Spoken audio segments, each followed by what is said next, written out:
तो अभी जो तुम्हारे पास फर्स्ट सब्जेक्ट है आपका, सो इस सब्जेक्ट का तुम्हारे पास नाम है अकाउंटेंसी।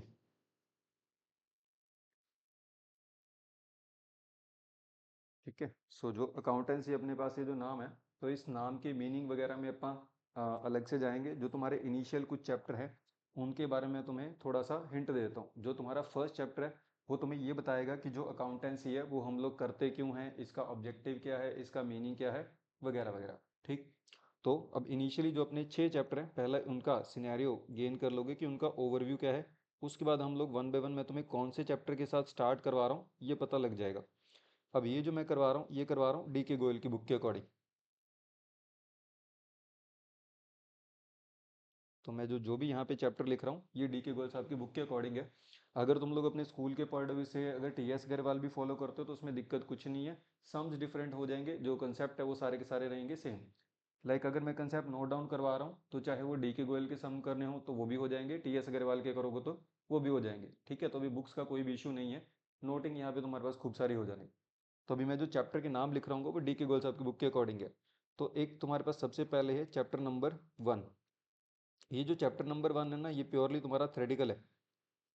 और ये किसके बारे में बात करता है, ये पूरी पूरी अकाउंट्स के बारे में कि अकाउंटिंग है क्या, कल को तुम्हें इस अकाउंटिंग के बेनिफिट्स क्या होंगे, फीचर क्या होंगे, इसके कुछ डीमेरिट्स भी हैं तो उनके बारे में बताएगा।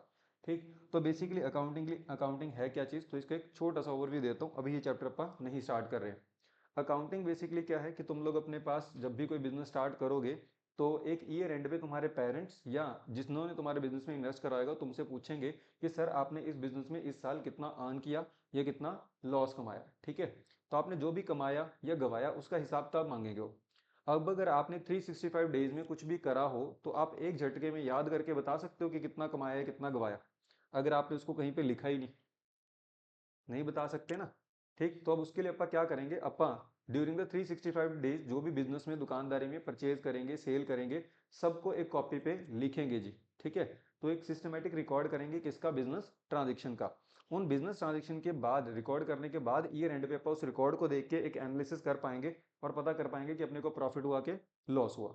ठीक है।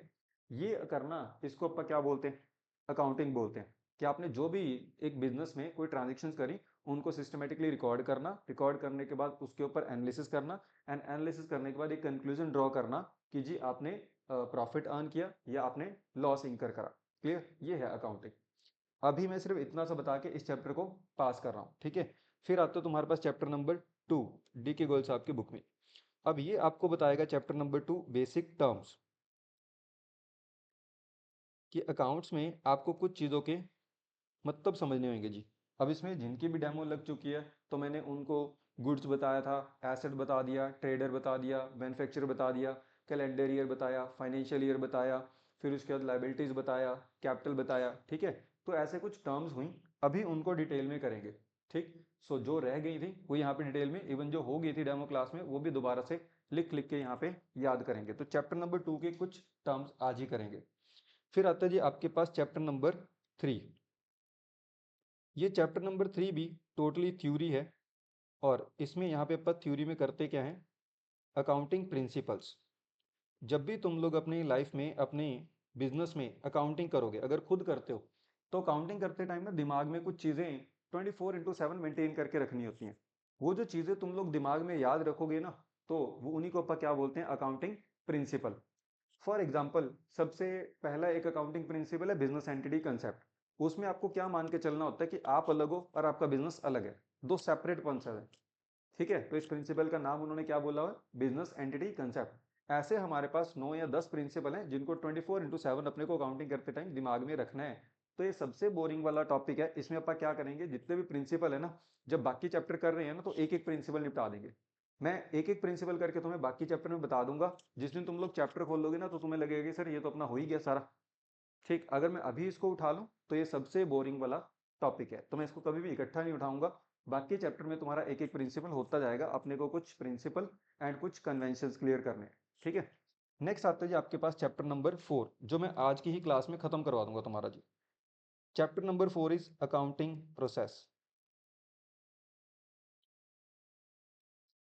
अकाउंटिंग प्रोसेस कि जो सर आप अकाउंटिंग कह रहे थे चैप्टर नंबर 1 में कि हमें 365 डेज के लिए अपने पास एक सिस्टमेटिक रिकॉर्ड रखना है अपने बिजनेस ट्रांजेक्शन्स का, उसको करना कैसे है, कौन कौन से वही खाते मेरे को लगाने पड़ेंगे, ये वो वगैरह वगैरह, तो ये उसके बारे में ये आज की क्लास में सारे का सारा पूरा हो जाएगा। तो अब इसके ऊपर ज़्यादा डिस्कशन नहीं कर रहे, ठीक है।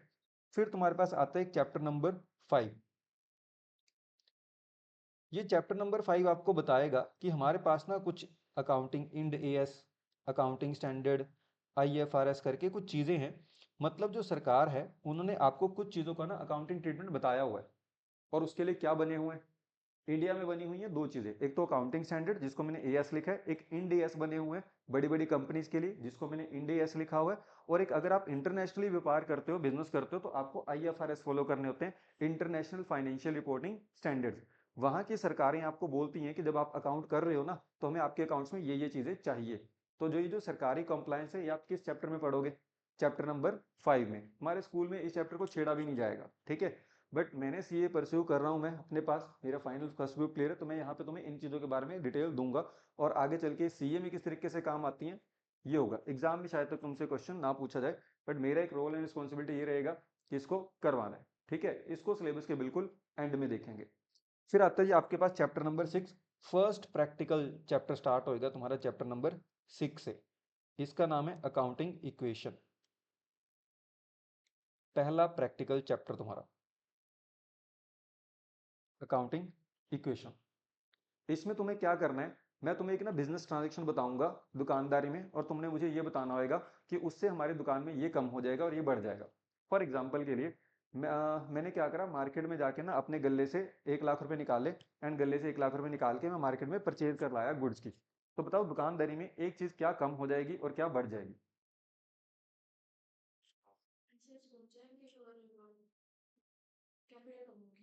गुड्स बढ़ जाएंगे एंड गले में कैश कम हो जाएगा, ज़्यादा सिंपल के लिए मतलब दुकान में सामान आ जाएगा और पैसा चला जाएगा। मैं तुम्हें यहाँ पे ट्रांजेक्शन देता जाऊंगा, बस तुमने मुझे यही बताना है क्या आया क्या गया, ठीक है।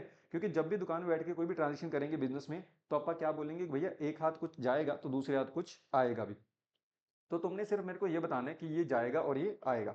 अब आगे चल के क्वेश्चन किस तरीके से का आएगा इसमें 6 मार्क्स का, उसमें अपने को ना एक क्वेश्चन दे देंगे और बोलेंगे एक दुकानदार है, एक बिजनेसमैन है, उसने अपनी दुकानदारी में पूरे साल में 10 ट्रांजेक्शन करी। आप इन 10 के 10 ट्रांजेक्शन में ये बता दो कि किस ट्रांजेक्शन में क्या आया और क्या गया, और वो स्टेटमेंट प्रैक्टिकली बनानी। ये फर्स्ट प्रैक्टिकल टॉपिक होएगा, ठीक।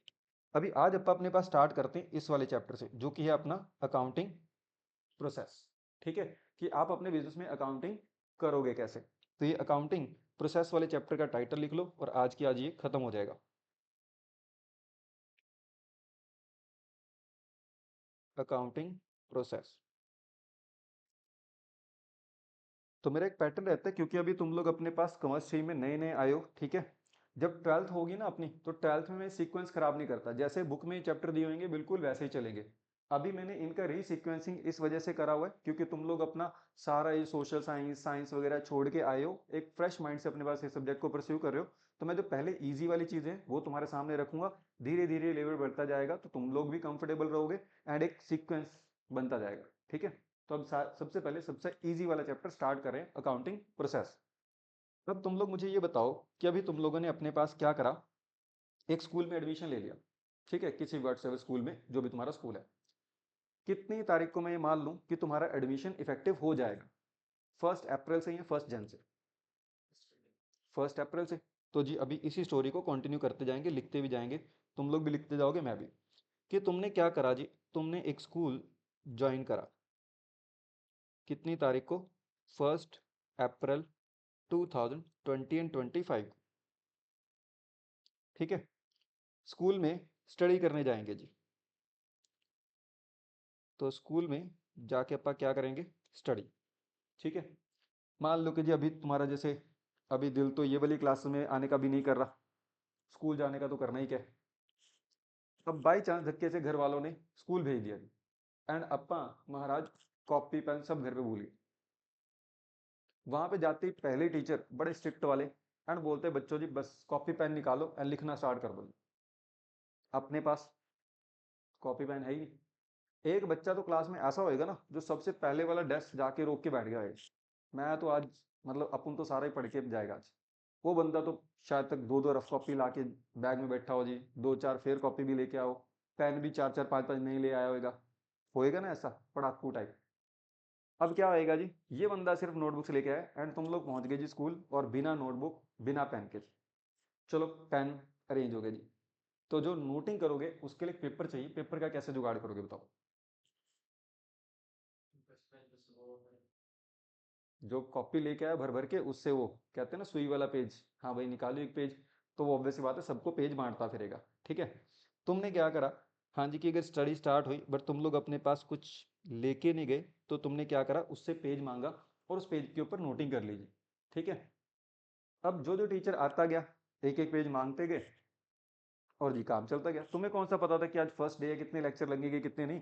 जैसे जैसे टीचर आते गए लेक्चर लगाते गए, तुम लोग उससे पेज लेते गए जी। ठीक है, अब तुम लोगों ने अकाउंट्स में, जैसे तुम्हारे पास सबके पास पांच सब्जेक्ट तो है ही है ना, पहले इंग्लिश हो गया, फिर अकाउंट्स हो गया, फिर बिजनेस हो गया, फिर इको हो गया, फिर तुम्हारा एक एडिशनल सब्जेक्ट होएगा बैंकिंग मैथ्स लीगल जो भी है व्हाट्सएवर। ठीक है, तो तुम्हें उस बंदे से पांच पेज क्या करने पड़ेंगे, बोरो करने पड़े।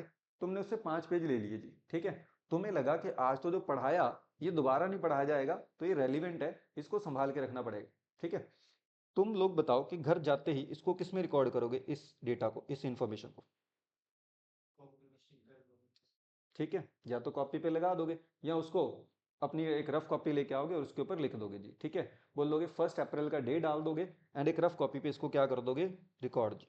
तो तुमने क्या करा, 1/4 का जो भी काम है, तुमने एक रफ कॉपी खरीदी एंड उसके ऊपर उतार दिया जी। अब अपने पास अभिषेक का कहना है कि अपा इसको क्या करेंगे जी, वहां पे स्टिक कर देंगे। मेरा पॉइंट ऑफ व्यू थोड़ा सा अलग है, मैं बोलूंगा कि चलो मैं उतार ही लूंगा जी दोबारा से। ठीक है, ये कर दिया जी। अब क्या करोगे, ये जो इन्फॉर्मेशन तुमने रफ कॉपी पे लिखी है, ये क्या सिर्फ रफ कॉपी पे रहेगी, ये फेयर पे जाएगी। यहाँ पे तो जल्दीबाजी में बस एक बार उतार देंगे। ठीक है, 1 तारीख को इंग्लिश का काम भी इधर लिख दिया, अकाउंट्स का भी, बिजनेस का भी, इको का भी, ये भी।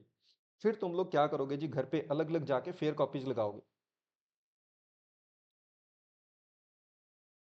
तो फेयर कॉपी अपने पास कोई अकाउंट्स की या सबकी अलग अलग, तो फेयर कॉपी 1,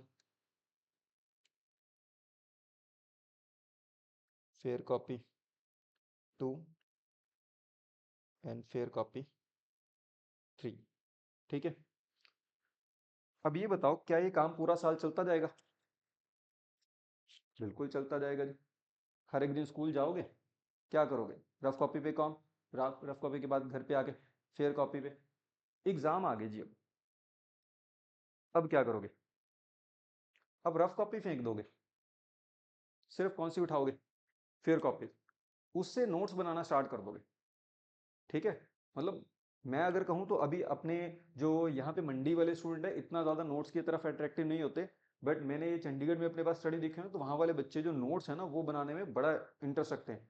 फेयर कॉपीज उठाई एग्जाम टाइम पे, तो अगर फेयर कॉपी में 200 पेजेस पे नोटिंग करी है ना, उसको अब 20-30 पेजेस में समराइज करने की कोशिश करेंगे, 200 पेजेस के डेटा को।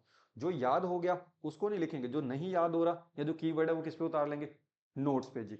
तो बताओ, फेयर कॉपी के बाद अल्टीमेटली एक ब्रह्मास्त्र नोट्स बनेंगे जिनको क्या बोला जाएगा, एग्जाम नोट्स।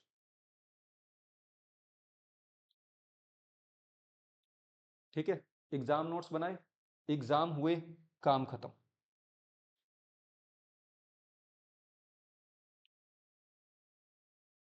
एग्जाम हुए और काम खत्म। अगला class, next day promotion, promotion के बाद अगली क्लास, अगली नई रफ कॉपी, अगली नई फेयर कॉपी, अगले नए एग्जाम नोट्स। यही स्कूल का सिस्टम होता है ना। इसको अगर मैं क्या बोल दूं कि अपने पास इसको स्कूलिंग बोल दें, कि जी हमारी स्कूलिंग का पैटर्न क्या रहता है, ये तुम्हारी चल रही है जी स्कूलिंग। अब ये यहाँ पे बताओ कि जो मैंने बताया इसको याद करने में या इसमें जो भी मैंने रियलिटी फैक्ट्स बताए कुछ डिफरेंट है। अगर मैं बोलूँ कि भैया तुम्हें इस सिस्टम को याद करना है, हो जाएगा, हो जाएगा, अग्रिम। अब तुम लोग जब अपनी स्कूलिंग पूरी कर लोगे तो उसके बाद तो तुम्हें क्या करना है, बिजनेस। ठीक है, अब मैं जब क्लास स्टार्ट करता हूँ तो पहले दिन ही बोल देता कि एंटरप्रेन्योर बनने के पॉइंट ऑफ व्यू से बात करोगे जी। ठीक है, तो अगर एक एंटरप्रेन्योर बनोगे तो स्कूलिंग के बाद ना यही सिस्टम तुम्हारी जिंदगी में फिर चल पड़ेगा। अब मैं बताता हूँ कैसे। अब तुमने क्या करा कि तुमने किसी साल एक नया बिजनेस स्टार्ट करा, ठीक है, एंड कोई 1 अप्रैल का डे है, बट ईयर कौन सा है मुझे नहीं पता जी। वो तुम्हारी डेस्टिनी तय करेगी कि तुम लोग किस दिन वो बिजनेस स्टार्ट करते हो, तो एक ना एक दिन तो स्टार्ट करोगे ना। हम लोग अब कैलेंडर ईयर फॉलो नहीं करेंगे, हम लोग अब अकाउंट्स वाले बंदे हैं, हम फाइनेंशियल ईयर को न्यू ईयर बनाएंगे 1 अप्रैल को। तो उस दिन अपन ने बिजनेस क्या कर लिया, स्टार्ट।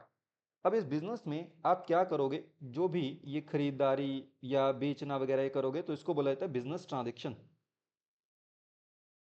तो बिजनेस में आप क्या करोगे, बिजनेस ट्रांजेक्शन करोगे जी। अब इन बिजनेस ट्रांजेक्शन से आपने क्या कमाया, क्या लॉस इंकर करा, इसका पता कब करना है अपने को, 1 अप्रैल को पता करना है कि 31 मार्च को पता करना है। इन बिजनेस ट्रांजेक्शन का नतीजा क्या निकलेगा, कब पता करना है, 31 मार्च को, ईयर एंड पे, ठीक। बट 31 मार्च को क्या इन बिजनेस ट्रांजेक्शन को याद रख सकते हो तब तक कि कितनी ट्रांजेक्शन करी है, नहीं कर सकते। तो जैसे अपन ने स्कूल में कॉपीज लगाई थी ना, वैसे अब यहाँ पे अपन बुक्स ऑफ अकाउंट्स लगाएंगे, जिनको हिंदी में बोले जाते हैं वही खाते, वो लगाने स्टार्ट करेंगे। क्लियर। आपका जो भी, अब यहाँ पे तुम लोग डेली की बिजनेस ट्रांजेक्शन करोगे ना, जैसे मैं क्या करता हूँ, मैं पढ़ा रहा हूँ एंड बच्चों से फीस रिसीव कर रहा हूँ, ठीक है। तो पढ़ाना और उसके बाद फी रिसीव करना, ये मेरे लिए क्या होगी, मेरी बिजनेस या प्रोफेशनल ट्रांजेक्शन होगी। जब भी किसी बच्चे की मान लो कि मेरे पास कोई फी आ रही है, मैं क्या करूंगा जी, सबसे पहले ना उसको एक छोटी सी पर्ची पे रिकॉर्ड करूंगा, दैट इज कॉल्ड वाउचर। ठीक, तो मेरे पास आसपास कुछ कागज के टुकड़े से बिखरे रहते हैं, मैंने वहां से एक कागज का टुकड़ा उठाया, अगर कोई भी मैंने बिजनेस ट्रांजेक्शन करी तो मैंने उसके उसको उठा के उसके ऊपर लिख दिया जी। क्लियर है चीज, ठीक है। अब मैं क्या करता हूँ, सुबह 7:30 बजे से बैच स्टार्ट होते हैं, शाम को 8:30 बजे तक चलते रहते हैं। जो भी बंदा आता गया, कोई बिजनेस ट्रांजेक्शन करता गया, मैं उसको किस पे रिकॉर्ड कर करके रख रहा हूँ, वाउचर। कोई भी बंदे की ट्रांजेक्शन हुई मेरी, मैंने यहाँ से कागज का टुकड़ा उठाया, उसके ऊपर रिकॉर्ड करा, ड्रॉर में रख लिया। शाम तक मेरे पास 5-7 वाउचर क्या हो जाते होंगे, इकट्ठे हो जाते होंगे। मैं उस वाउचर को यहाँ पे इकट्ठे करके रख रहा हूँ, ठीक है। जैसे ही बैच से खत्म हुआ, मैं क्या करता हूँ, मैं ना एक और कॉपी लगा रखी है, मैं उसके ऊपर इन वाउचर्स का डेटा रिकॉर्ड कर देता हूँ जी। इसको बोला जाता है जर्नल।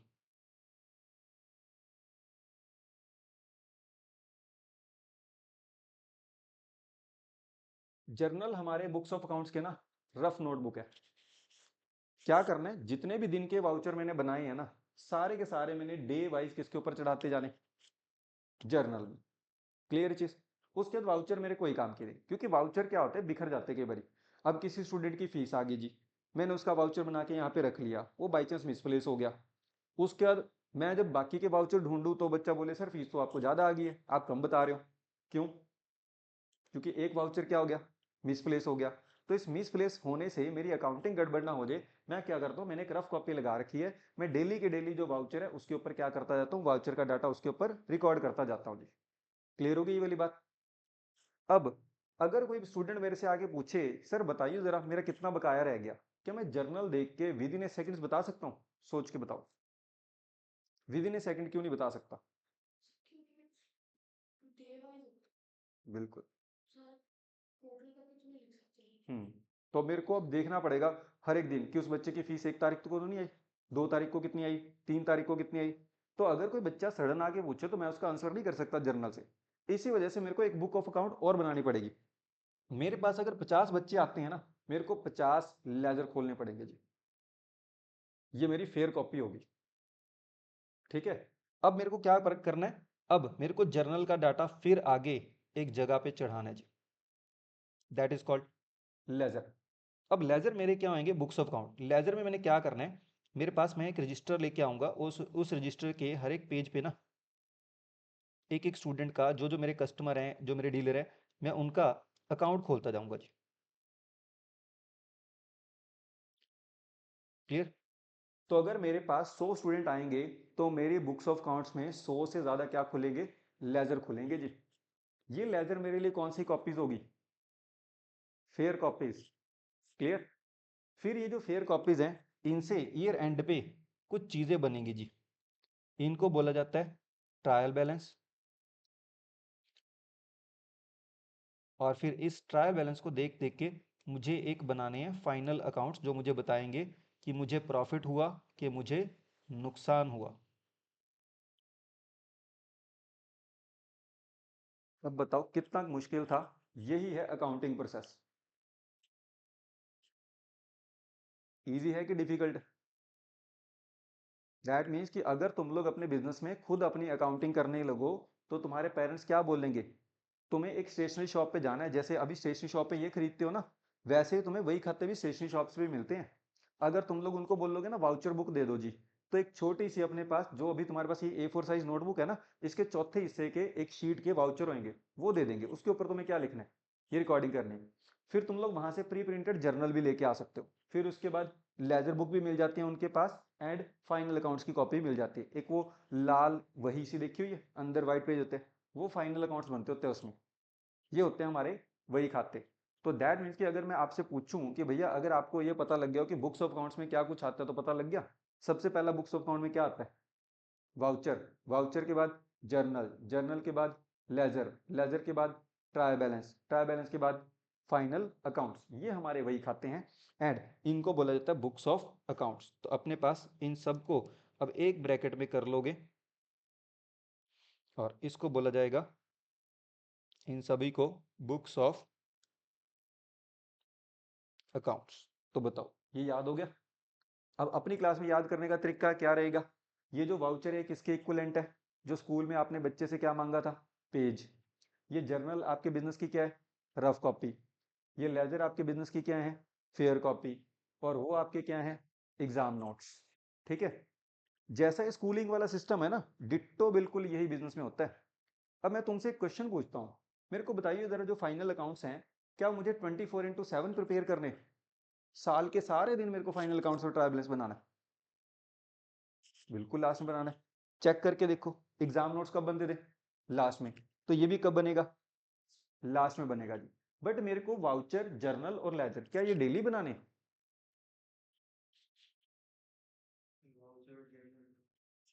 हम्म। बिल्कुल, ये अभिषेक ने बिल्कुल सही बनाया कि जो वाउचर और जर्नल है ना, वो डेली बनेंगे जी। लेजर आपकी मर्जी है। आप हफ्ते बाद फ्री होते हो ना, तो आप स्टूडेंट्स का अकाउंट कब बना लो? हफ्ते बाद बना लो। आप महीने बाद फ्री होते हो, महीने बाद बना लो। अगर आपको डेली अच्छा लगता है तो डेली बना लो। ठीक। बट एक काम बस साल में सिर्फ एक बार होएगा, कौन सा? ट्रायल बैलेंस और फाइनल अकाउंट्स वाला। तो अपन क्या करते हैं, अपन यहाँ पे एक फिक्टिशियस लाइन ड्रॉ कर देते हैं। अपन बोलते हैं ये वाला जो काम है सिर्फ कब होगा? At the end of the year.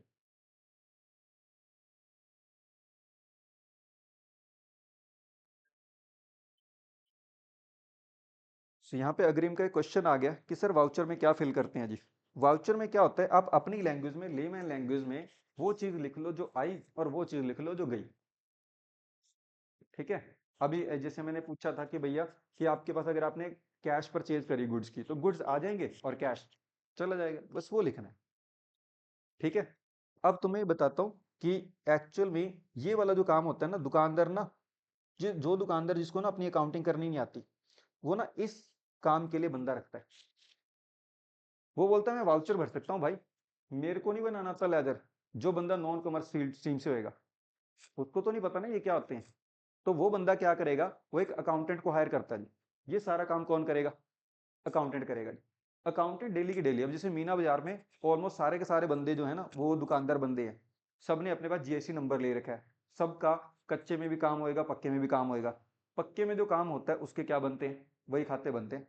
But Meena बाजार वालों के पास इतना टाइम नहीं है, या तो नॉन कॉमर्स स्ट्रीम से, कॉमर्स स्ट्रीम से नहीं है, या फिर अपने पास, उनके पास अगर कॉमर्स स्ट्रीम से तो टाइम नहीं है जी। वो क्या करते हैं, वो कॉमर्स स्ट्रीम वाले बंदों को हायर कर लेते हैं, एंड बोलते हैं भाई साहब आप हमारे ये अकाउंट बना दो। हम सिर्फ आपको क्या बना के दे सकते हैं? वाउचर। अब तुम लोग देखोगे मीना बाजार से जितने भी अकाउंटेंट होंगे ना, शाम को जब उनकी दुकानें मंगल करने का टाइम होता है, वाउचर उठा के ले आते हैं। अकाउंटेंट जाता है, जो जो भी, अब किसी अकाउंटेंट के पास मीना बाजार की 20 दुकानों का काम होता है, किसी के पास 30 दुकानों का काम होता है, कोई किसी दुकान से 2,000 रुपये महीना लेता है, कोई 5,000 रुपये महीना काम वो लेता है, डिपेंडिंग अपॉन कि फर्म के पास कितना काम है। ठीक है? अब वो वाउचर इकट्ठे कर लाते हैं। वाउचर लाके करते क्या हैं वो? जर्नल, लेजर और फाइनल अकाउंट्स बनाते हैं वो। ठीक है? अब एक क्वेश्चन और, क्या इतना काम, इतना जर्नल लेजर बनाना, अगर मैं तुम बोलूँ कि 3-3 बुक्स ऑफ अकाउंट 50 बंदों की मीना बाजार में से मेंटेन करनी है, कर लोगे? बहुत डिफिकल्ट है, पजल ही हो जाता है बंदा। अगर तुमने इस दुकान का ट्रांजेक्शन उस दुकान के लेजर में लिख दिया ना, हो गया बेड़ा पार। इसके लिए तुम्हारे पास सॉफ्टवेयर होते हैं, टैली और बिजी। वहां पे तुम लोग क्या करो, तुम लोग टैली और बिजी सॉफ्टवेयर खरीद लो। वहां पे अगर तुम्हारे पास मीना बाजार की 20 फर्म है ना, तो उसमें 20 फर्म के खाते खोल लो। ठीक है। सबसे पहले अगर तुम लोग पहली शॉप के अकाउंट लेके आए हो, तो शॉप नंबर 1 का अकाउंट खोल लो। फिर क्या करो, सिर्फ उसके जर्नल एंट्री कर दो। सॉफ्टवेयर क्या करेगा, अगला काम खुद कर देगा। सॉफ्टवेयर उसके लेजर खुद बना देगा, उसका ट्रायल बैलेंस और फाइनल अकाउंट खुद बना देगा। ये सॉफ्टवेयर खरीदने का क्या हो जाएगा, फायदा। अब आज के टाइम में जितने भी अकाउंटेंट हैं उनके पास बिजी की पेन ड्राइव या डोंगल होती है, देखना बाजार में। बिजी की पेन ड्राइव होती है क्योंकि एक टैली सॉफ्टवेयर होता है और बिजी सॉफ्टवेयर होता है। बिजी थोड़ा सस्ता पड़ता है, इसीलिए बिजी की डोंगल खरीद लेते हैं। और मैक्सिमम फर्म्स वहां से मीना बाजार से उठा लेते हैं, मंडी में से उठा लेते हैं एंड उनकी अकाउंटिंग करते हैं जी। इस तरीके से एक एवरेज अकाउंटेंट अपनी अर्निंग करता है। क्लियर होगी ये चीज। तो तुम्हारे पास ये एक स्कोप ऑफ अर्निंग भी रहेगा, और इसके लिए तुम्हें पता होना चाहिए कि अकाउंट्स बनते कैसे। क्लियर। जो तुम लोग ये हाथ से बनाओगे ना, तीनों बुक्स ऑफ अकाउंट खरीद के, इसको बोला जाएगा मैनुअल अकाउंटिंग। बट अगर तुम लोगों ने इसके लिए सॉफ्टवेयर यूज करा तो it is called computerize accounting. ठीक। तो जो बुक्स ऑफ अकाउंट है, बताओ जरा वो कितने तरीके से मेंटेन करी जा सकती हैं। दो। एक तो मैनुअल, और एक using computer and software. Computer and software. ठीक है। इस अकाउंटिंग को बोला जाता है, ये जो सारे तुम लोग वही खाते बना रहे हो ना, इसको अकाउंटिंग बोला जाता है। बट ये जो एक एक वही खाता अलग अलग बना रहे हो हाथ से, तो उसको वो क्या बोला जाएगा, मैनुअल अकाउंटिंग। और इसको क्या बोला जाएगा जी, कंप्यूटराइज्ड अकाउंटिंग। अब जो डीके गर्ग साहब की बुक है ना, तो उसके जो लास्ट वाले 3 या 4 चैप्टर रहेंगे ना, वो कंप्यूटराइज सॉफ्टवेयर या अकाउंटिंग को बिलोंग करेंगे जी। समझ गए। तो यहाँ पे लिख लोगे लास्ट 3 चैप्टर्स। अब कंप्यूटराइज्ड अकाउंटिंग तो तुम तब समझोगे ना, अगर तुम्हें मैनुअल अकाउंटिंग आ रही होगी। तो अभी मैं तुम्हें पूरा साल 365 डेज 11th क्लास में कौन सी अकाउंटिंग करनी सिखाऊंगा, क्लियर हो, मैनुअल। क्योंकि जिस बंदे को मैनुअल नहीं आती ना, वो कंप्यूटराइज भी नहीं समझ सकता। पहले मैनुअल आती होगी तभी पता कर पाओगे कि कंप्यूटर ने जो करा है वो सही करा है कि गलत करा है। ठीक है। मैनुअल सिर्फ हम लोग क्यों नहीं करते, पजल पंथी ना हो जाए। मैनुअल में तो एक अकाउंटेंट क्या करेगा, ऑन एन एवरेज सिर्फ 2 या 3 फर्म के खाते बना पाएगा डेली के। बट अगर विजी का सॉफ्टवेयर होगा तो 50-50 फर्म के खाते इकट्ठे बन जाएंगे एंड कोई गलती भी नहीं होगी। क्लियर है बात। तो अब तुम लोग कौन सी अकाउंटिंग सीखोगे ये पता लग गया। और ये जो तुमने अभी मेरे पास पढ़ा, ये क्या चीज है जी, इसका टाइटल मुझे देना है इस बॉक्स में। बताओ इसको क्या लिखूं, इसको स्कूलिंग लिखूं मैं, या इसी को अकाउंटिंग प्रोसेस बोला जाता है।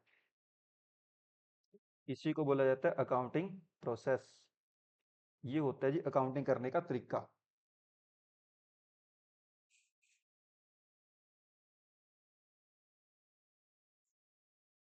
अब बताओ अकाउंटिंग प्रोसेस सबको कंफर्म हुई। अब हम्म। तो अभी अग्रिम का क्वेश्चन आ गया कि जर्नल कैसे फिल होता है, ये अब क्वेश्चन बीच में से आ गया, इसको अभी मैं एंटरटेन नहीं करूंगा। क्योंकि चैप्टर नंबर 9 है हमारा अग्रिम। ठीक है। जिसमें तुम्हें ये इंडिविजुअली सारी चीजें बनानी सिखाई जाएंगी। अभी अपन कौन से चैप्टर पे, चैप्टर नंबर 4। आगे क्या होने वाला है उसका सिर्फ ओवरव्यू देखो, डिटेल में तो हम उधर जाएंगे। तो देखो ये चैप्टर नंबर 8 है जी, वाउचर का। डी के गोयल साहब की बुक के अकॉर्डिंग जर्नल का चैप्टर नंबर 9 है। फिर 10th चैप्टर एक अलग से है। इंडिया में 1 जुलाई 2017 से एक नया टैक्स इंपोज हो गया, जीएसटी। पुराने इनडायरेक्ट टैक्सेस को हटा के अब गवर्नमेंट बहुत सारे टैक्सेस की जगह एक ही टैक्स लगाती है, दैट इज कॉल्ड जीएसटी। उसके ऊपर एक चैप्टर है, चैप्टर नंबर 10। ठीक है। फिर 11 12 13 ये भी जर्नल के ऊपर है, 12। फिर लेजर के ऊपर स्पेशल चैप्टर आएगा 13। 13 के बाद तुम्हारे पास 14th होगा ट्रायल बैलेंस। फिर ये 23 तक चलता जाएगा फाइनल अकाउंट्स वाला। तो हर एक चीज के लिए एक स्पेशल चैप्टर है, जब वहां पे आएंगे तब उसके बारे में डिटेल बात करेंगे। अग्रिम का जैसे यहाँ पे डाउट आ गया कि जी जर्नल कैसे फिल होएगा, तो चैप्टर नंबर 9 के लिए वेट करना है। ठीक। अभी वापस आते हैं अपने मुद्दे पे कि सर यहाँ पे जो बिजनेस ट्रांजेक्शन है ना, इसका नहीं समझ आया थोड़ा सा। ना तो आपने डेमो क्लासेस में इसका हमें मीनिंग बताया था, अभी आपने लिख दिया, हमें थोड़ा सा इसमें कंफ्यूजन हो रही है। बाकी सारी चीजों को छोड़ के इसमें है कंफ्यूजन कि बिजनेस ट्रांजेक्शन क्या होती है। अगर पहले नहीं भी हुई थी तो अब होगी होगी, क्योंकि मैंने पूछ लिया। ठीक है, तो अब इसको पढ़ते हैं कि जो बिजनेस ट्रांजेक्शन है ना, ये क्या होती है। अकाउंट्स में ऐसा नहीं है कि अपन दुकान में ना बैठ के अगर कुछ भी कर रहे हैं तो सारा ही रिकॉर्ड करते जाना है। मैंने ये बता दिया कि रिकॉर्ड कैसे कैसे करना है, बट कौन सी चीज रिकॉर्ड करनी है कौन सी चीज नहीं रिकॉर्ड करनी, पहले इसको भी समझ लो। ये होते ही तुम्हारे इस चैप्टर का हाफ पार्ट ओवर है। एंड अभी मेरे को हार्डली 20 मिनट हुए हैं, तो 20 मिनट में अपने चैप्टर का हाफ पार्ट क्लियर हो गया। एंड तुम्हें चीजें बुक में से, किसी मर्जी बुक में से पढ़ो, सारी समझ आएंगी। मेरा पढ़ाने का तरीका होएगा कि इस तरीके से मैं तुम्हें फ्लो चार्ट दूं, मैं एक अंडरस्टैंडिंग दूं, जो वर्ड अपने पास कैसे लिखने हैं, कोई मर्जी बुक उठा लो, सब में टेक्निकल लैंग्वेज यही होगी। क्लियर। तो अब पढ़ते हैं जी बिजनेस ट्रांजेक्शन। तो यहां तक मेरा एक नोट पूरा है। अब नया नोट बनाना स्टार्ट करते हैं कि सर ये बिजनेस ट्रांजेक्शन क्या होती है।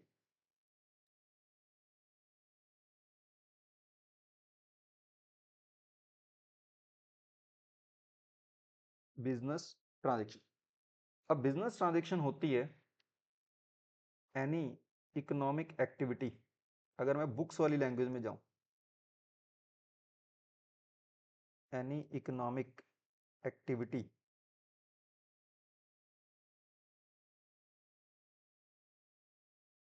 that results in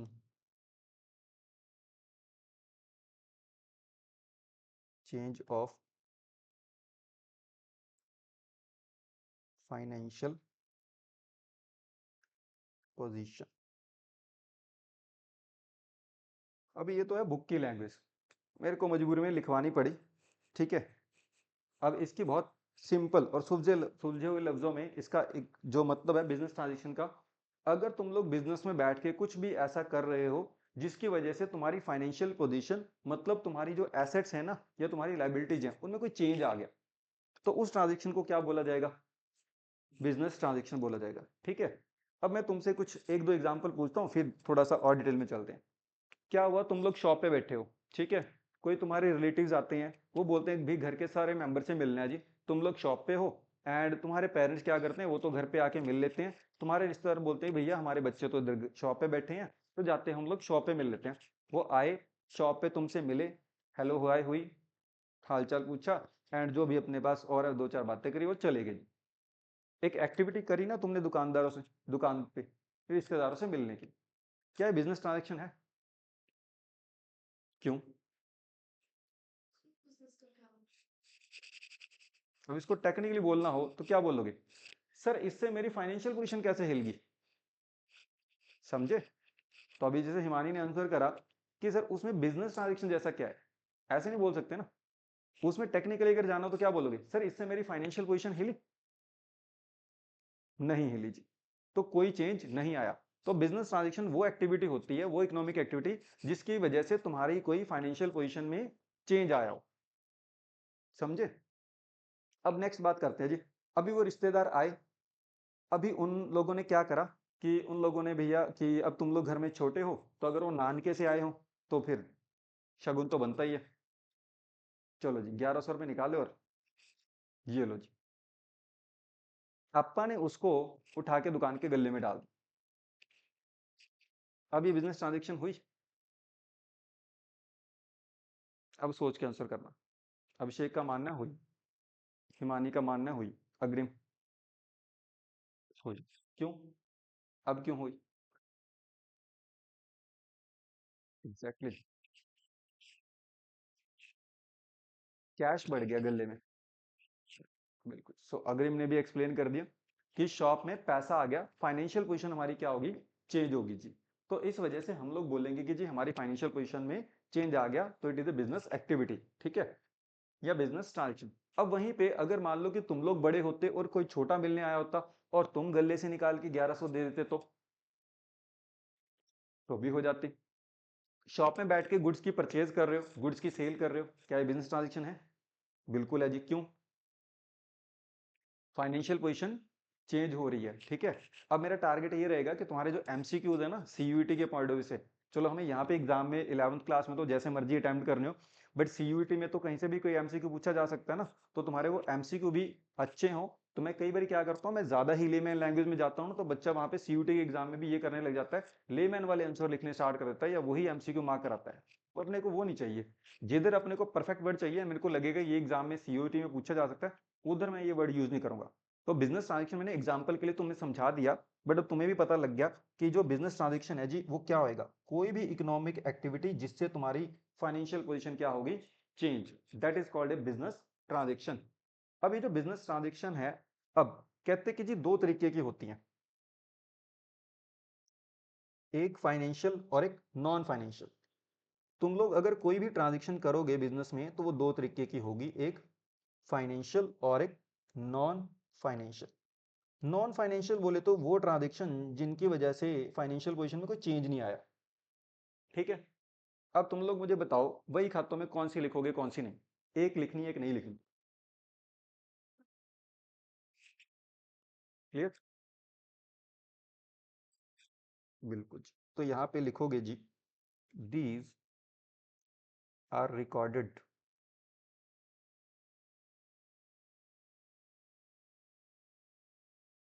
in books of accounts. But non financial के बारे में क्या लिखोगे, दीज आर नॉट। और एक हमारी क्लास में ना एक पैटर्न रहेगा, जब भी नॉट लिखोगे ना इस तरीके से मेंशन कर दो, क्योंकि अगर तुम लोग रीडिंग करते रहे नॉट रीड करना भूल गए ना किसी भी सेंटेंस में, उसका इंटरप्रिटेशन ही चेंज हो जाएगा। So these are not recorded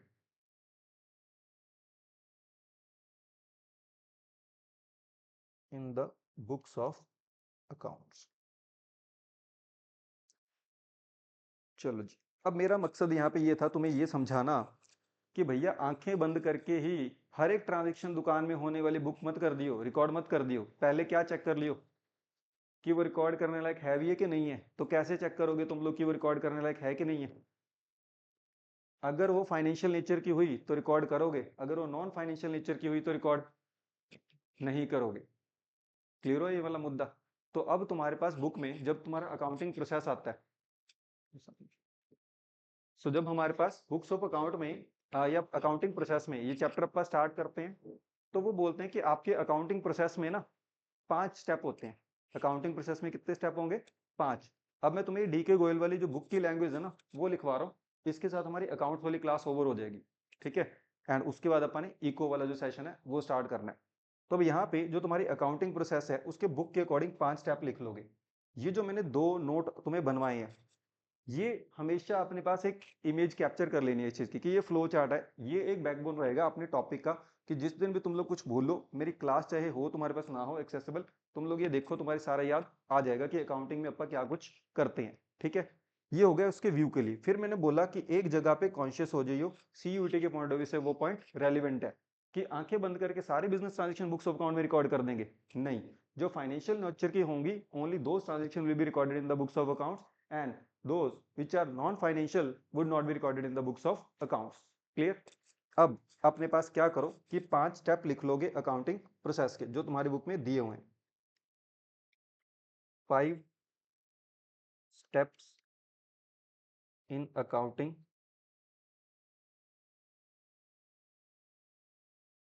process. So first step is identification of business transaction.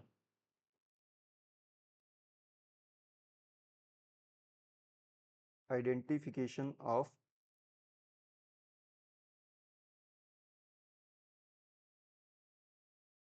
business transaction. Second would be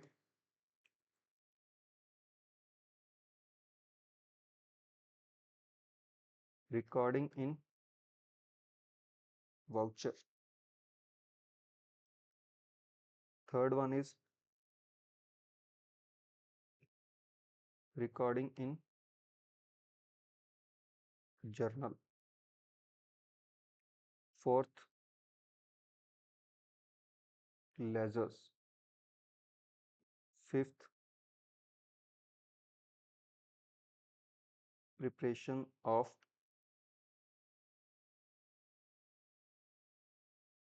trial balance and final accounts. सो अब बताओ कि जो बुक्स के 5 स्टेप्स है समझ आए या नहीं। इसमें ना बच्चे पता है किधर कंफ्यूज होते हैं, वो बोलते हैं सर ये क्यों लिखा है। अब तुम लोग बताओ कि तुम्हें समझ आया ये क्यों लिखा है, कि भैया आंखें बंद करके थोड़ी ना इसमें करना है।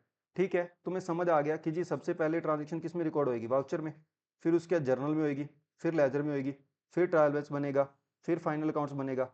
बट पहले उसका क्या कर लेना, आइडेंटिफिकेशन, कि वो बिजनेस में रिकॉर्ड करने लायक है भी के नहीं है। यही फंडामेंटल गलत हो गया तो अगले वाले तो सारे स्टेप क्या हो जाएंगे, गलत हो जाएंगे। डन, यहां तक तुम्हारा अकाउंटिंग प्रोसेस होता है कंप्लीट। अब इसके बाद इसमें बेसिस वाला एक अलग टॉपिक है, वो सेपरेट करेंगे। तो इस तरीके से तुम्हारा डेली बेसिस पे एक एक टॉपिक खत्म होगा। एंड तुम्हें कल क्या चीज़ पता होनी चाहिए, बुक्स ले आओगे मैं उसके बाद ही ये एक, चाहे ऑरल तुम्हारे पास एक वाइवा हो गया, चाहे तुम्हारे पास लिखने वाला काम हो गया, उसके बाद स्टार्ट होएगा। बुक्स लाते ही मेरे पास कंफर्मेशन मैसेज भेज देना अपना, ठीक है। अग्रिम अपने को